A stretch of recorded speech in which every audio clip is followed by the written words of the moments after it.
Hey there, today I'm going to show you how to fix iPhone notifications not working after the iOS update. First, make sure low power mode is turned off and do not disturb is disabled. Next, open settings and tap notifications. Find the app that's having trouble and make sure allow notifications is toggled on.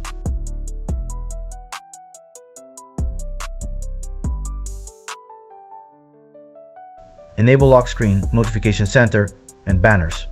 Also, check that sounds and badges are turned on for that app.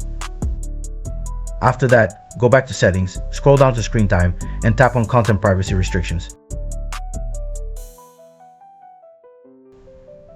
Toggle off these restrictions to ensure they're not blocking notifications. Now, head back to settings, tap general, then scroll down and select reset. Choose reset all settings. This will reset your app settings and might help resolve notification issues. Follow these steps, and you should see improvements with your notifications after the iOS update. If this helped you out, give the video a thumbs up and subscribe for more tips. Drop a comment if you have any questions.